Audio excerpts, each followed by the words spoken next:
আমি এখন একটু কিছু কাঠ কাটবো, তোমরা বসে একটু বিশ্রাম নাও। এখানে আগুন জ্বালিয়ে দিচ্ছি, শীত লাগবে না।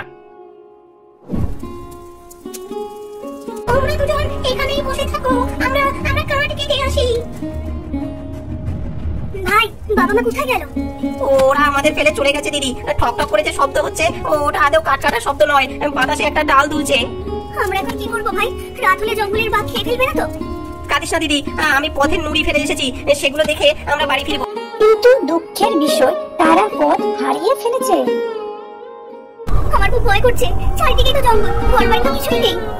ভয় পাস না দিদি, আমি আছি তো। দেখ ওই যে ঝিকিমিকি তারাগুলো, ওরা আমাদের সঙ্গে আছে। আমার খুব খিদে পেয়েছে ভাই, এক টুকরো রুটিও তো বাকি নেই। কি খাবো আমরা? ওই যে দেখ, ওই যে ফলের গাছ, গাছের ডালে ঝুলছে কত ফল, ওগুলো পেরে খাবো। চল।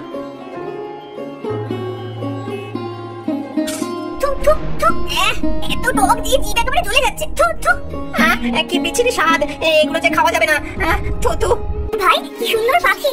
হ্যাঁ, এটা যেন কিছু বলতে চাইছে।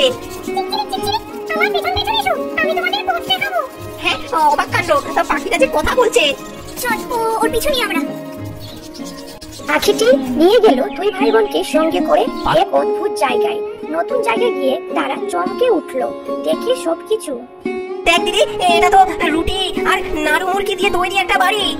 আর দেয়ালগুলো যেন সন্দেশ দিয়ে বানানো, আর জানলার কাজগুলো যেন বরফি দিয়ে তৈরি। ছাদটা দেখ, যেন গরম জিলাপি দিয়ে ছাওয়া। আমার এত খিদে পেয়েছে ভাই, এক টুকরো খেলে কেউ রাগ করবে না তো? আহা, কি মিষ্টি! এত মিষ্টি আমি জীবনে খাইনি। কি সুন্দর খেতে। দুই ভাই বোন মিষ্টি সন্দেশ খেতে খেতে তারা ভুলে গেছে যে বাড়ির দরজা থেকে বেরিয়ে আসছে ডাইনি। কে আমার মিষ্টি বাড়িটা খেয়ে ফেলছে? মাসিমা, আমাদের বড় খিদে পেয়েছিল, তাই আমরা অল্প একটুখানি খেয়েছি, দয়া করে রাগ করবেন না।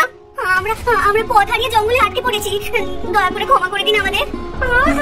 বাছারা, তোমরা ভয় পেও না, আমি একদম রাগ করিনি। এসো ভেতরে এসো, তোমাদের আরো মিষ্টি খাওয়াবো।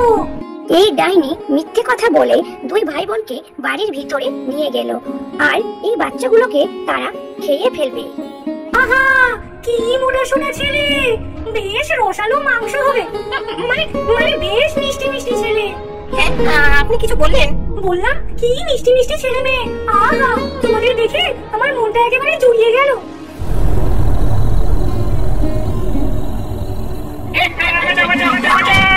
শোন ছোট মেয়ে, তুই এখন আমার সাহায্য করবি, জিনিসপত্র তুলবি, জল আনবি, হাঁড়ি মাজবি, আর তোর ভাইয়ের জন্য খুব ভালো ভালো খাবার রাখবি। কেন দিদিমণি, ওকে ওই খাঁচায় রাখলেন কেন? ও যেন পালিয়ে না যায়, আমি ওকে মোটা সোটা করে তারপর। দিদি দিদি সাবধান, ওই বুড়ি আমাদের খেয়ে ফেলতে চায়। ঠিক ধরেছিস হাবলা ছেলে, তোদের জন্যই তো এই মিষ্টির বাড়ি বানিয়েছি। শিশুরা এখানে আসে আর আমি তাদের খাই।